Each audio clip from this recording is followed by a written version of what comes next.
Welcome to the class students. ये है computer science subject और आज हम देख रहे हैं फॉर्मूलाज एंड फंक्शंस का चैप्टर। और आज देखने वाले हैं सेशन 7 जो मिक्सड रेफरेंस है। हम लोगों ने types of references previous session में देखा था। A small recap about that. पहले क्या था, how many types of references are there? We have 3 types of references, है ना। सो पहला रेफरेंस है relative reference. First reference is relative reference. दूसरा है एब्सोल्यूट रेफरेंस। दूसरा टाइप ऑफ रेफरेंस है एब्सोल्यूट रेफरेंस। और तीसरा टाइप ऑफ रेफरेंस है मिक्सड रेफरेंस। ओके, सो तीसरा टाइप ऑफ रेफरेंस है मिक्सड रेफरेंस। ए मिक्सड रेफरेंस में हम लोग 2 टाइप्स ऑफ रेफरेंसेस देखने वाले हैं। एक होगा कॉलम एब्सोल्यूट और दूसरा होगा रो एब्सोल्यूट। ओके, सो हम लोगों ने प्रीवियस सेशन में कैसे देखा था रेफरेंसेस का एग्जांपल्स? मल्टीप्लिकेशन टेबल के साथ देखा था, याद है आपको? 6 मल्टीप्लिकेशन टेबल से देखा था कैसे हम 6 into 1 6 into 2 को कर रहे थे। और उसके बाद जब एब्सोल्यूट रेफरेंस के बात कर रहे थे, वी डिलीटेड द 6 कंप्लीटली और सिर्फ एक 6 के साथ हम लोग मल्टीप्लाई किए थे। यस, याद है आपको? हाँ, अभी देखने वाले हैं मिक्सड रेफरेंस में कैसे हम यूज कर सकते हैं। ओके, आज 2 प्रॉब्लम्स देखेंगे। एक होगा यूनिट प्राइसिंग, बिलिंग का एक सॉफ्टवेयर, और दूसरा होगा कैसे हम एक स्टूडेंट का मार्क लिस्ट असेसमेंट के साथ कर रहे हैं। ऑलराइट, सो ये दोनों एग्जांपल्स आज हम देखेंगे। सो चलो सेशन के अंदर we'll start with the excel. Alright, alright, हमारा जो वर्कबुक है that is ready to start using right now. Alright, so अभी क्या करने वाले हैं हम लोग इसमें, हम लोगों ने 2 टाइप ऑफ एग्जांपल्स देखने वाले हैं। एक तो यूनिट कॉस्ट का है, दैट इज बिलिंग का है, और दूसरा है स्टूडेंट मार्क लिस्ट। सो पहले हम बिलिंग का कर देते हैं। सो बिलिंग में हम लोगों को पता है we have these fields, serial number होता है, उसके बाद प्रोडक्ट का नाम होता है, सो प्रोडक्ट नेम होते हैं, और उसके बाद हमारे पास है यूनिट्स। यूनिट्स का मतलब है number of things, number of things. For example nails है तो कितना नेल्स, ओके, रस्सी है तो कितना मीटर्स रस्सी। सो वैसा वाला इंफॉर्मेशन हम देने वाले हैं। और कॉस्ट, कॉस्ट का मतलब है हर एक यूनिट का चार्ज, दैट इज पर पीस, पर मीटर, पर किलोग्राम। सो ऐसे वाला यूनिट कॉस्ट होता है। ओके, और उसके बाद हम लिखने वाले हैं टोटल प्राइस, और यहां पे लिखने वाले हैं आफ्टर डिस्काउंट। समझ में आया आपको? सो हम क्या करने वाले हैं, we have one thing in common here. हमें तो पता है कि हर एक शॉप में डिस्काउंट रहेगा। Okay, so there are shops which have different discount types. For example आप देख सकते हो कि कोई शॉप्स में you will have discount changes पर प्रोडक्ट, प्रोडक्ट के हिसाब से डिस्काउंट बदलेगा, या तो सभी प्रोडक्ट्स के लिए एक ही डिस्काउंट रहेगा। ओके, सो हम यहाँ पे डिस्काउंट परसेंटेज भी लिखने वाले हैं, और उसके बाद ये आफ्टर डिस्काउंट का प्राइस कैलकुलेट करने वाले हैं। ऑलराइट, सो अभी देखते हैं कितना सारा प्रोडक्ट्स ले रहे हैं। ओके, फर्स्ट नेल्स, तो ले लो ये 2 किलोग्राम्स ले रहे हैं नेल्स का। हर एक नेल्स का 1 किलोग्राम का कॉस्ट है 100 रुपीज। ओके, ये टोटल प्राइस तो हमें फॉर्मूला डालना पड़ेगा, सो वहां पे भी हम रेफरेंस यूज करने वाले हैं। Okay, so only there you are going to use the reference. अभी डिस्काउंट परसेंटेज सोचो कि 3% है। ओके, और आफ्टर डिस्काउंट आप देखने वाले हो the same formula has to be applied here. Alright, उसके बाद देखते हैं we'll add like 4 products करके देखते हैं। ओके, 4 पाइप और हर एक पाइप का कॉस्ट है 75, और उसके बाद टोटल प्राइस तो हमें कैलकुलेट करना पड़ेगा, और यहाँ पे 7% का डिस्काउंट डाल देते हैं। Okay, so like that you can create your own database. आपको जो डेटाबेस क्रिएट करना है, you can create your own database. Okay, so क्या होता है, आपको पता चलेगा कि कैसे you are able to apply formula to that. समझ में आया आपको? So you have another 4.4%. Okay. So अभी 3 प्रोडक्ट्स हम लोगों ने एंटर किया है. अभी यहाँ पे जो टोटल प्राइस है इसका क्या फॉर्मूला होगा? हमें पता है units into cost is equal to total price. Yes, units into cost. So मुझे क्या करना पड़ेगा यहाँ पे? फर्स्ट तो फॉर्मूला डालना पड़ेगा इक्वल टू. यस, उसके बाद क्या करना है हमें? We have to multiply units and cost. So क्या करना है मुझे? I have to click on the cell C2, multiplication symbol, और उसके बाद D2. उसके बाद क्या करना पड़ेगा? एंटर. सो हमें टोटल प्राइस आ गया है. So this is relative reference. Yes और नो? प्रीवियस सेशन में हम लोगों ने पढ़ा था, ये तो रिलेटिव रेफरेंस है. यहाँ पे जो यूनिट्स है वो सब बदलते ही जा रहा है और उसका cost based on the units ये भी बदलते जा रहा है. सो हमें ये रिलेटिव रेफरेंस चाहिए so that it is pulled down to all the products that we purchased. So हर एक बार मुझे फॉर्मूला एंटर करने की कोई जरूरत नहीं है. So मैं ऐसे क्लिक करके ड्रैग कर रही हूँ. So रिलेटिव रेफरेंस के कारण क्या हो रहा है? C2 D2 C3 D3 बन गया है, C4 D4 भी बन गया है.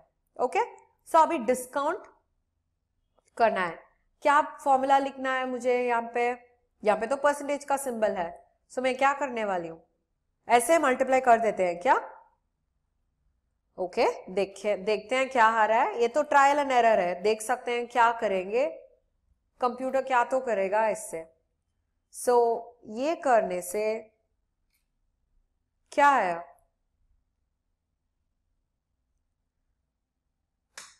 So this is 3% discount on 200 rupees. ये कैसे 6 रुपीज आ गया?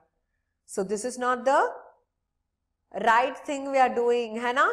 सो हमें फॉर्मूला कैसे क्रिएट करना पड़ेगा? We are suppose to create it without the percentage symbol. So क्या करें?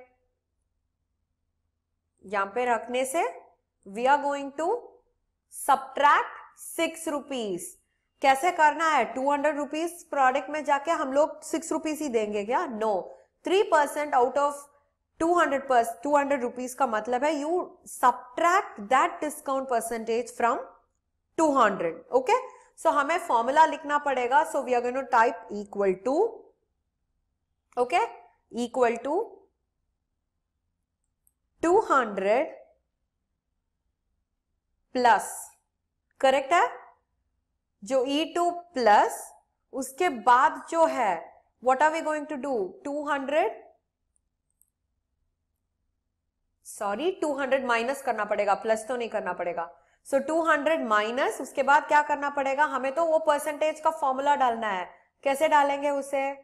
We have seen BODMAS rule. क्या करना है मुझे? We have to put in brackets. जो फॉर्मूला को पहले एग्जीक्यूट करना है वो फॉर्मूला को हम ब्रैकेट्स के अंदर डालेंगे. So I am going to type brackets और उसके बाद क्या करना है? E2 into discount. जो हम परसेंटेज हम वहां पे लिखे हैं ऑटोमेटिकली 3 डिवाइडेड बाय 100 वही कर देगा कंप्यूटर, बिकॉज कंप्यूटर को पता है परसेंटेज का मतलब है बाय 100. ओके. सो अभी क्लिक करने से के बाद मैं क्लिक कर रही हूं. सो 200 रुपीज के लिए मैं सिर्फ 194 दे सकती हूँ. ऑलराइट. सो ये जो कंपाउंड फॉर्मूला हम लोगों ने किया था ये रिलेटिव है या एब्सोल्यूट है? This is relative reference. Yes और नो? क्योंकि रिलेटिव है. यहां पे भी देखो हर एक we have separate unit cost for this. So drag and drop. Yes, आ गया है. So this is what you are going to pay for each of the products. अभी सोचो कि ये डिस्काउंट्स तो कॉमन बन गया है. ओके, डिस्काउंट्स कॉमन बन गया है. सो मैं क्या करने वाली हूं? सिर्फ 5% का डिस्काउंट डालने वाली हूं everywhere. It is going to be just 5% का डिस्काउंट. सो क्या करना पड़ेगा मुझे? यहां पे हम लोगों ने एब्सोल्यूट रेफरेंस देख चुके हैं. क्या करना पड़ेगा? We have to add a $. अभी $. कहां पे ऐड करना है हमें? कौन सा डेटा चेंज नहीं होना चाहिए? E2 पहला वाला E2 क्या? नहीं, वो तो सेपरेट टोटल प्राइसेस हैं यहाँ पे, so that should always be changing, वो तो रिलेटिव रहना बहुत ही इंपॉर्टेंट है। तब ये जो F2 है इसे हम डॉलर करने वाले हैं, ओके, F और 2 दोनों को एंकर कर रहे हैं। एंकर करने से क्या होगा, that value will get fixed, है ना। सो अभी मैं क्या करने वाली हूं, एंटर प्रेस करने वाली हूं, ओके, और अभी क्लिक एंड ड्रैग करने से देखा 5% डिस्काउंट में कितना डिफरेंस आ रहा है, ओके। ये जो usage of both absolute and relative difference is called as a mixed reference. Absolute और relative reference is called as a mixed reference. ये है नॉर्मल मिक्सड रेफरेंस, ओके। अभी आपको कॉलम का रेफरेंस चाहिए तो क्या कर सकते हो आप, देखो वी हैव एंकर्ड 2, रो का तो एंकर किया हुआ है मगर कॉलम तो एंकर नहीं किया हुआ है। देखते हैं क्या हो रहा है, ओके। फर्क ही नहीं पड़ा क्योंकि ये जो कॉलम है वो वैसे ही स्टैग्नेंट रहता है।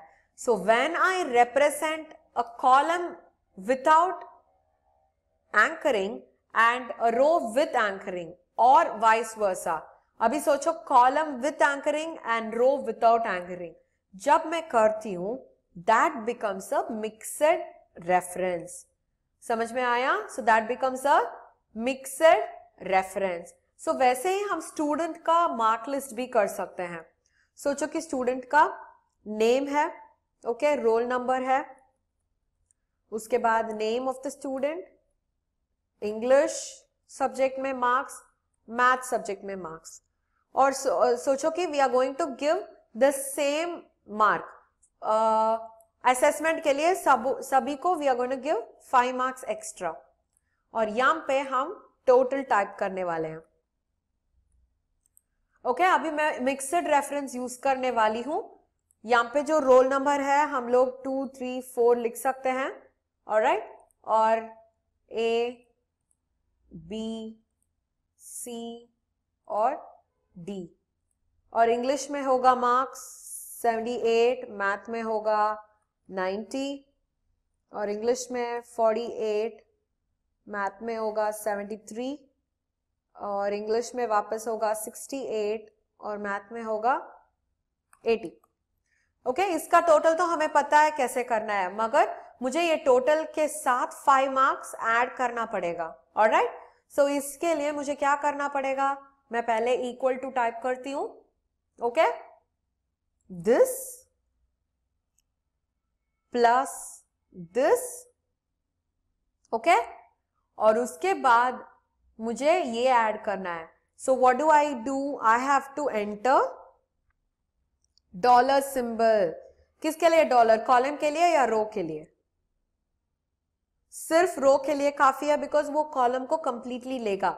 सो कॉलम नेम क्या है, H, है ना। रो नेम क्या है, रो नेम इज 12। सो मैं मिक्सड रेफरेंस दे रही हूं, देखा यहां पे वो वायलेट कलर का बॉक्स आ गया है, सेल पॉइंटर, ओके। सो ये वाला कर रही हूं और मैं एंटर दबा रही हूं। सो अभी तो ये आ गया, so I am going to click and drag for the entire set, देखा। सो जब कभी आप एक रो या कॉलम को रिलेटिव रखे दूसरा को एब्सोल्यूट करते हैं, that becomes a mixed reference. समझ में आया आपको? सो this is how you can create mixed references. ये किसके लिए यूज करते हैं?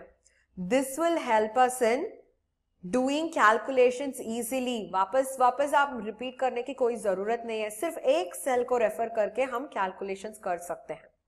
समझ में आया? So this is how we will be doing it. So students, what did we learn today?